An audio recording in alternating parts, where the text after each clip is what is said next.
வணக்கம். 2026 ஜூன் மாதம் யூனியன் யூரோப்பியனால் வரப்போகிற அந்த லிஸ்ட் எந்தெந்த நாடெல்லாம் முன்னுரிமை வழங்க வேண்டும் அகதி தஞ்சத்துக்கு என்ற லிஸ்ட்டில் வந்து ஸ்ரீலங்காவோட பெயர் கிடையாது.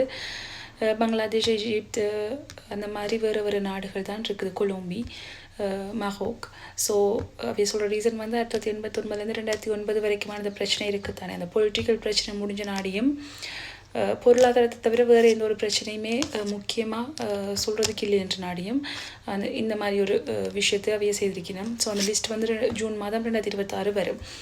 ஸோ முதலாவது லிஸ்ட்டில் வந்து ஸ்ரீலங்காவோட பேர் கிடையாது. பட் அதுக்காக இப்போ ஸ்ரீலங்கன் மக்கள், தமிழ் மக்கள் வந்து ரிஃப்யூஜி ஸ்டாச்சு யூரோப் கண்ட்ரிலைஸோ இல்லாட்டி வேறு எங்கேயுமே கேட்க முடியாதுன்னு கேட்டால் கிடையாது. அப்படி இல்லை, அவையெல்லாம் கேட்க முடியும். பட் அவைக்கு அந்த முன்னுரிமை இல்லை. ஸோ 2009, 2008, 10, 12 அந்த மாதிரி வருஷங்களில் அவைக்கு ஒரு முன்னுரிமை இருந்ததில்லை. அந்த முன்னுரிமை இல்லை. பட் அந்த ரீசனை சொல்லி அவை கேட்க முடியும். அவைன்ற கோரிக்கையை வந்து வடிவாக விசாரித்து கொடுக்கணுமா இல்லையான்ற முடிவை எடுப்பினோம். பட் முன்னுரிமை என்ற ஒரு லிஸ்ட்டில் வந்து அவைன்ற ஸ்ரீலங்கன் எங்களோட மக்களுடைய பேரை வந்து எடுத்திருக்கிறேன். நன்றி.